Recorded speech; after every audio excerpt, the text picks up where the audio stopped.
Hi guys, back for another First Responder Friday. We're going to follow up on what we did last week. Last week we worked on stopping the tackle. Now we're going to talk about what happens if you get tackled, because we don't want to just assume we're always going to stop it.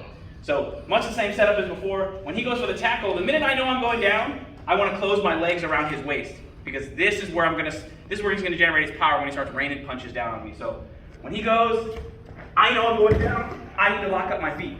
Because when he starts punching, I can use my legs to kind of offset his punches, and I can keep a little bit of control of him here, which keeps my face safe. Also, I want to keep my head off the ground, because getting punched here is fine because you got a little spring. Getting punched with your head flat against the mat is guaranteed, or the floor is guaranteed to get you knocked out.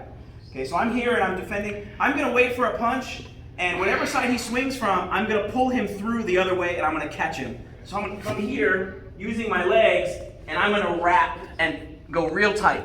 My head goes against his arm so that he can't pull his arm out. I'm using not the strength of my hands. My arm goes across his back, and then I pull my arm down so that it's not so much a grip thing as far as it is the length of my arm keeping him trapped.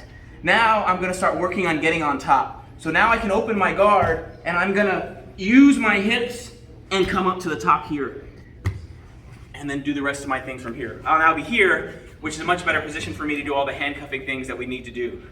So we'll start from the top one more time. And I'm going to add one little detail in case you're having trouble getting the person over. So he goes for his shot. I know I'm going down. I'm going to close my legs. Keep my head tucked in so I don't bounce my head off the pavement. And start worrying about these punches here. Find the one that I want to catch. Dodge, grab, pull here.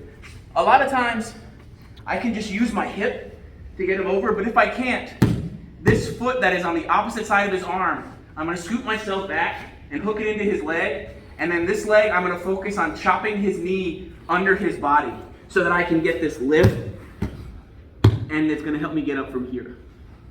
That's really good against bigger people when you need a little bit of extra leverage. Once I'm here, I'm good.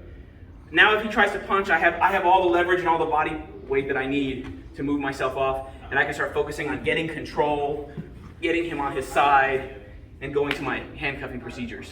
And hopefully my cover showed up by then.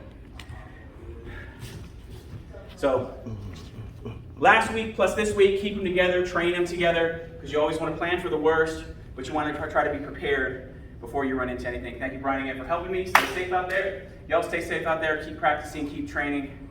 Like, share, subscribe.